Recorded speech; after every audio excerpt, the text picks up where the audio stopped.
To Extra Perspective now. ABC7 is committed to uplifting the voices of people who make a difference in our community. One such voice is Sharita Knobloch, a university professor, military spouse, and mental health advocate who is bravely sharing her battle with depression and anxiety in hopes of helping others. Knobloch sat down with ABC7's Lilo Patsitsiro for this Be Mindful special report.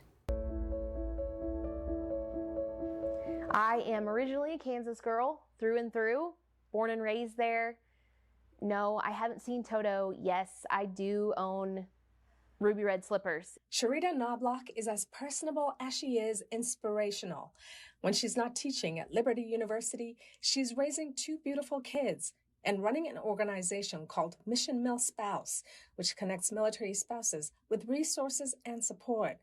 Knobloch knows what it's like to feel lonely in a new city, especially as someone living with depression and anxiety. So met my husband, and he was stationed at Fort Riley. The couple got married, and a deployment soon followed. We moved from Fort Riley to Fort Benning, so Kansas to Georgia.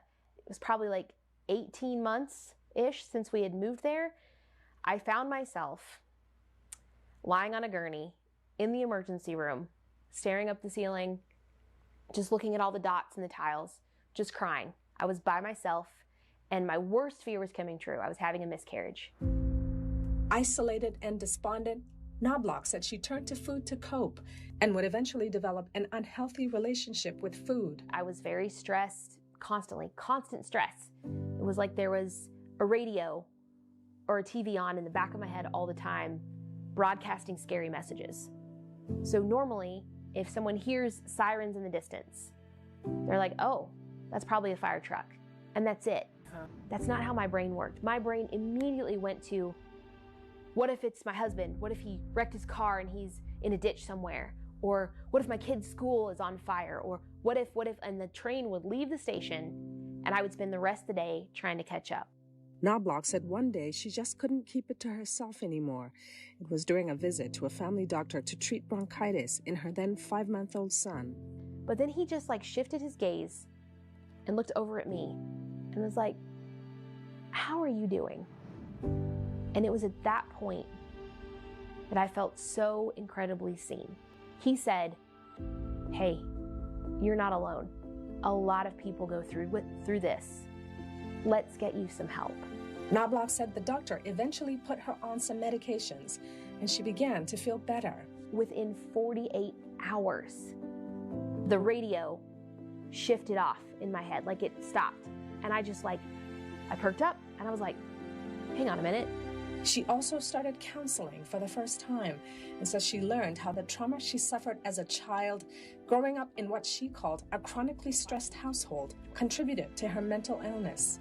But since that time, the more I recognize and I'm mindful about what's happening in my body, how I'm feeling, the more free I can become because I'm learning new tools to cope with that. So the doctor asked you back in 2017 how you're doing. I would like to ask you today, how are you doing?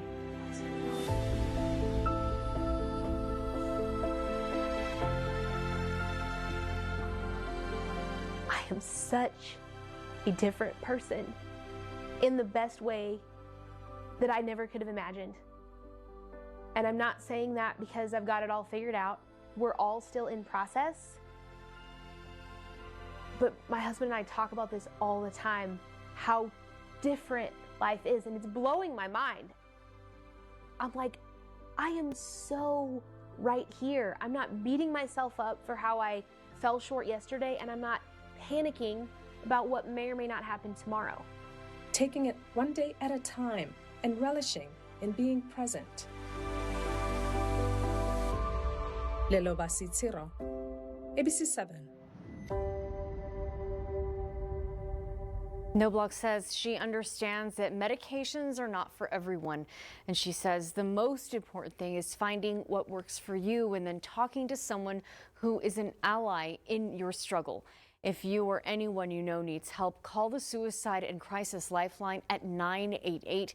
You can also find more resources on our website. Just go to our Be Mindful section at kvia.com.